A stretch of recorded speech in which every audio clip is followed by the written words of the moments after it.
Hello again, Lockpicking Paul here, and this is my entry into C Studio's 6K challenge, Beyond the Locks.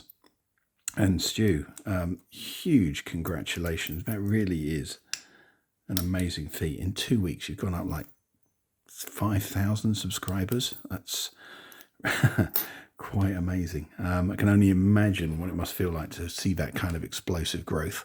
So that's hugely well done. Congratulations again.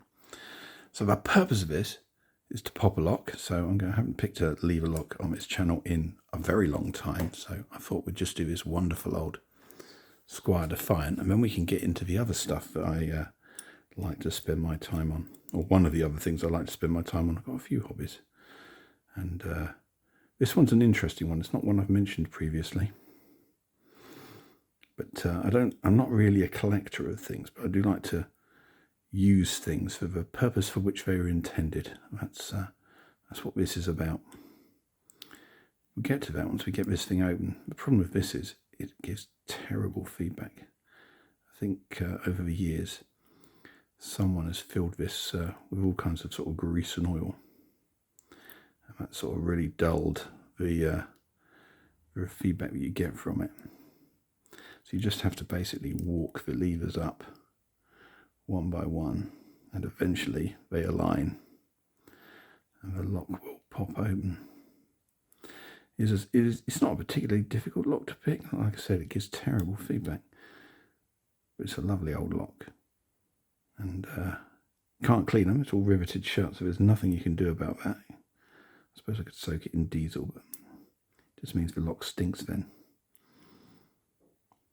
Right, I've got a few levers set now. I can feel some core movement, so I'm reasonably confident it should open at some point reasonably soon.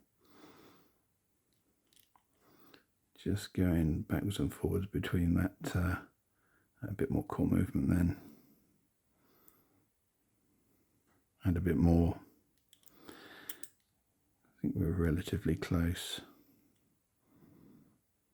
Yeah, I think the back of the levers are all actually set.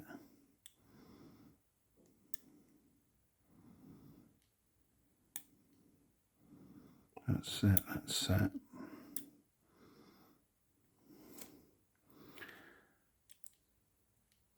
Where is that last lever?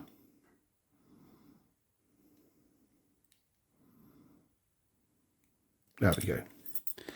And we're open. That is... It's a lovely old lock, but yeah, terrible feedback.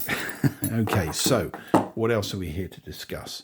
Let's zoom out and change the camera angle. So this is one of my other hobbies. This is vintage microscopes. So these scopes are approximately 100, 120 years old, all fully working. And I've picked these up in various places. The two here, these two are like, they're like students or student doctors microscopes. This one I don't know too much about, actually. It's a bit more fancy, but they're all lovely mechanical objects. So many different settings and controls on them. And I've actually used them. I used to keep chickens. I use them to diagnose chicken mites. So they're very useful for that. And you've got to have stuff to look at, so we'll get into that in a second. How did this come about, though? This came about from my school days. I love the sciences, and in school they separate physics, biology, and chemistry. Although, to be fair, you mix enough chemicals together, everything becomes physics anyway. So, I don't know why they separate them out. They are all closely related, but there you go. That's why they do that, I suppose, to make sure you understand the differences. But like I said, they're all kind of pretty much the same sort of thing. What do I look at? So if you're going to have old microscopes, you need old slides. And these are pretty interesting. I picked these up. These are typically pathology lab slides. So this is stuff from hospitals or training colleges. And there's some really interesting stuff here.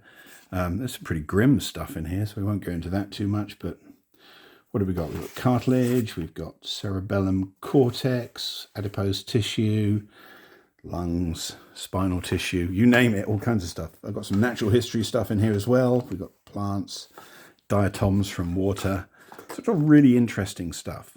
It's fascinating.